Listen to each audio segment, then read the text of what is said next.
Good afternoon, Texans. I'm Todd Coley. Your Texans basketball team still remains top 5 after losing on Saturday. That and much more from the weekend sports on the Texan Sports Minute today. The topics we'll be going over today include Texans winning in OT on the road, Texans go down in an OT thriller in Lawton, Tarleton baseball sweeps Regis over the weekend, Texans softball goes 1-3 in Invitational, Olympic medal count and recap, and the Mavs embarrassed in Charlotte. For campus news, Tarleton Sports is reporting that the Texans bounced back from an OT loss with an OT win in Lawton, Oklahoma. The Texans were led by DeAndre Upchurch, who had a game-high 24 points, with Tayshawn Mabry adding a career-high 22 points. Mabry and Upchurch combined for 12 overtime points to push the Texans to a 75-74 win. The Texans were down 8 with 6:33 left, but went on a 7-0 run to bring the game to within 1. This was the first time Tarleton played back-to-back OT games since the 06-07 season. The Texans shot 44.4% from the field, while the Aggies shot 50% and 40% from beyond the arc. The Texans' road trip continues tonight as they face Angelo State at 8 p.m. The 21st-ranked Texans fell on the road in overtime, 76-72 in Lawton. The Texans opened on an 11-4 run, but the Aggies got the game back to 14-13 Tarleton, and the game was hotly contested after that. Cameron opened the second half on a 13-3 run, expanding their lead to 9, but the Texans would counter with a 10-0 run halfway through the second. Kira Wright had another double-double with 25 points and 12 rebounds, and gave Tarleton a lead late in the game, but the Texans couldn't hold on. The Aggies got a layup with 28 seconds left to tie the game at 66 and was able to end OT with a 5-0 run that would give them the win. The Texans will also be at Angelo State tonight. Tip is scheduled for 6 p.m. The Texan baseball team managed to cap off a series with Regis by winning their doubleheader Sunday and completing the 4-game sweep. In the first game, the Texans won 5-0, recording their first shutout of the season. It wasn't until the 7th inning of the second game that the Rangers were able to get on the board. The final score on that game was 6-3. That sweep makes the Texans 5-1 on the season, and since last season they have won 8 straight home games. This weekend the Texans travel to Odessa for a 3-game series against Texas Permian Basin.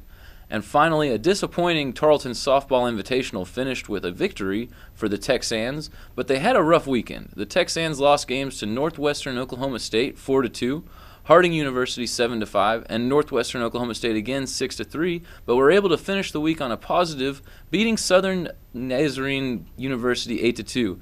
Brenna Hennon was able to pitch a complete game in the victory and put in a couple home runs on the day as well. Southern Nazarene took an early 1-0 lead on the game, but the Texans were able to mount a comeback in the bottom of the 6th. They added 4 runs to put the final at 8-2. The Texans head to Canyon this weekend to participate in the West Texas A&M Classic. First game is against Colorado State University Pueblo at 11 a.m. on Friday. And for national sports coverage, as well as Olympics, the AP is reporting that the current medal count for the Winter Olympics has Norway in the lead with 12 total medals, Canada in second with 10, and the Netherlands in third with 10. The U.S. has 2 gold, 1 silver, and 4 bronze for 7 total medals. Sochi isn't as cold as it was hoped to be, however, and it is having an impact on the games. The AP has video on how the warm weather is affecting the games.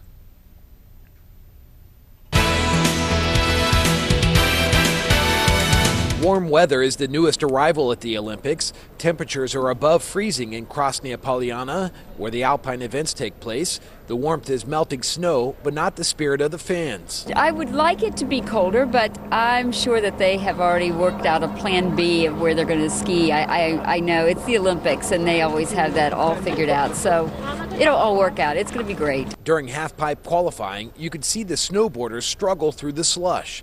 Snowboarders are describing the halfpipe as dangerous. Organizers canceled the last training session for the women's downhill due to the snow conditions. The president of the Sochi organizing committee says they are prepared. You know that we had a special program to secure the snow, and the snow is still in some reservoir that survived over the previous summer. So in case if we will need some snow, we can use it from our reservoir. The first of 3 ski jumps was canceled, and the second round was postponed because of the poor conditions. But so far, the organizers have yet to reach into their emergency snow stockpile. Mark Carlson, Associated Press, Sochi. The Dallas Mavericks suffered an embarrassing loss last night on the road in Charlotte.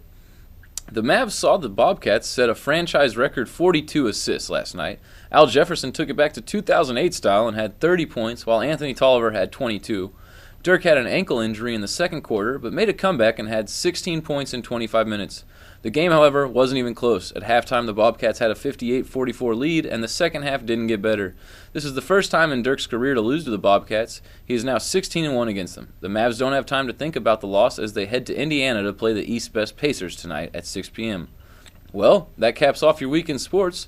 With the Winter Olympics continuing and Tarleton Sports rolling at pretty much full steam, there will be plenty to cover in the next 7 days with sports. For up-to-the-minute sports updates, follow me on Twitter at Texan News Sports. Special thanks to Katie Gibbs and Savannah Trantham for producing the show. Thank you so much, Texans. Have a great afternoon.